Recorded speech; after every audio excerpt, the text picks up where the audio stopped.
वाह वाह वाह ज़ारा, तुम जीनियस हो जीनियस। इतनी आसानी से हासिल कर ली और अभी मजीद मिलने की उम्मीद भी है। क्या ये पूरा अमाउंट आंटी को दे दूं? नहीं, थोड़ा थोड़ा दूंगी। कल ही बैंक जाके अकाउंट खुलवाऊंगी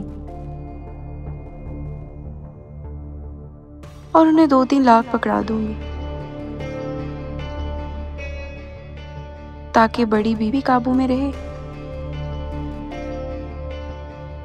और इस चुड़ैल शीबा को लिफ्ट देना भी बंद कर दे।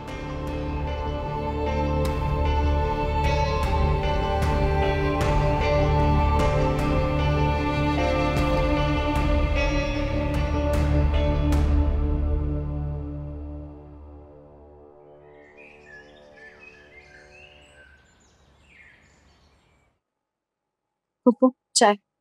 शुक्र है। मनाहिल बैठो बेटा।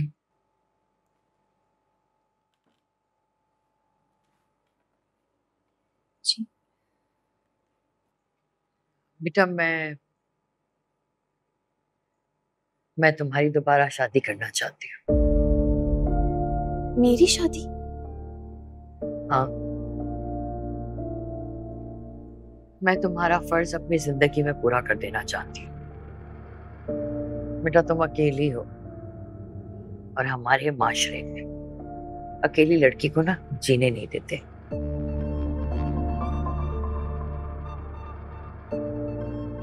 देखो बेटा, अगर तुम मुझे अब भी अपना समझती हो, बड़ा समझती हो, तो ये हक मुझे दे दो। मैं मानती हूँ कि माजी में मुझसे गलती हुई है, लेकिन अब नहीं होगी। मैंने बहुत अच्छा लड़का देखा है तुम्हारे लिए, अच्छे लोग। मैं तुम्हें खुश देखना चाहती हूँ बेटा। पप्पू ने रिश्ता भी ढूंढ लिया। अचानक ऐसी क्या आफत पड़ गई? क्या सोच रही हो? तुम फिक्र मत करो, मैं तुम्हें लड़के के बारे में सब कुछ बता दूंगी, उससे मिलवाऊंगी भी। फिर फैसला करना, मैं तुम्हारे फैसले के खिलाफ हरगिज़ नहीं जाऊंगी। वलीद को भूलने, उससे दूर जाने का यही एक तरीका है। और मुझे क्या फर्क पड़ता है कि मेरी शादी किसी से भी हो। बस वलीद ना उम्मीद हो जाए मेरी तरफ से और खुशी से सबा से शादी कर ले।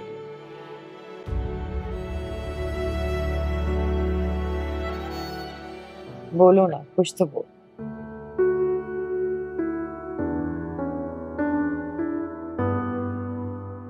मैंने आपकी कभी भी किसी बात से इनकार किया है पप्पू। आपको जो बेहतर समझ में आता है आप वो करें, मुझे कोई एतराज नहीं। सच कह रही हो? जी, बस मुझे किसी लड़के से नहीं मिलना, ना ही उसके बारे में कुछ जानना है। आप वो तसल्ली कर लें कि मेरी एक शर्त है, शादी सादगी से होगी और फौरन होगी।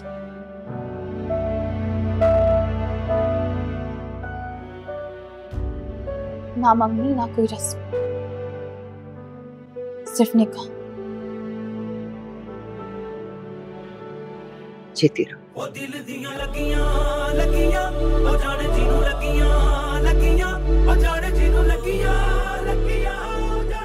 वलीद की रुखसती से पहले मेरी शादी की डेट फिक्स हो जानी चाहिए ताकि उसे कोई उम्मीद बाकी ना रहे।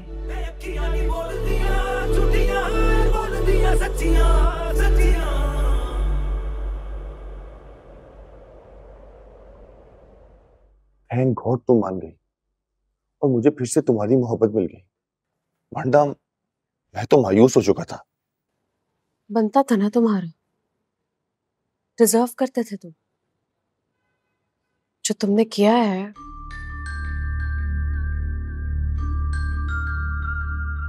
मोहब्बत के दावे मुझसे किए, शादी किसी और से की।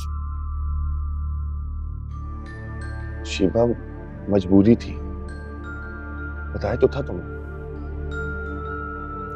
तुम ना शुक्र किया करो कि मेरे पापा को पता नहीं है कि तुमने क्या किया, वरना वो मेरी शादी कभी भी एक शादीशुदा इंसान से नहीं करवाएंगे।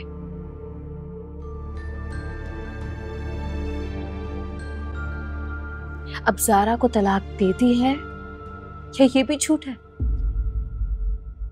अरे नहीं मेरी जान, मैं तो उस पे कब की लानत भेज चुका हूं। बहुत ही बददिमाग और झगड़ालू थी। अच्छा, मैं कैसे यकीन कर लूं? मैं तुम्हें डाइवोर्स के पेपर्स दिखा दूंगा। पापा शादी के लिए मान तो गए हैं, लेकिन उनकी कुछ शराइत है। कैसी शराइत? मैं उनकी इकलौती औलाद हूं, इसलिए वो चाहते हैं कि तुम घर दामाद बन जाओ, और फिलहाल उनके शोरूम को एज एन एम्प्लॉय ज्वाइन कर लो।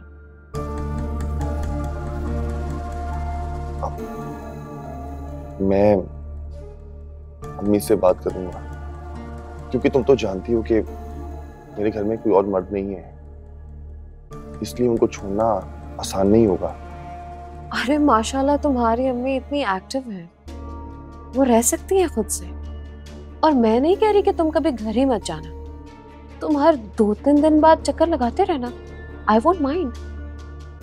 अच्छा, मैं बात करता हूँ अम्मी से, समझाता हूँ उन्हें। लेकिन शिवा, तुम्हारे पापा मुझे अपने शोरूम में मुलाजिम रखना चाहते हैं। कितनी अजीब सी बात है ना, मैं दामाद हूं उनका आफ्टर ऑल। देखो अनान, मेरे पापा ने ना ये बिजनेस बहुत ही मेहनत मशक्कत के साथ खड़ा किया है। बिजनेस चलाने के लिए तजुर्बा चाहिए होता है, जो तुम्हारे पास फिलहाल नहीं है। तुम वहां काम करोगे तो कुछ एक्सपीरियंस आएगा, फिर ही तो बिजनेस चला पाओगे, राइट?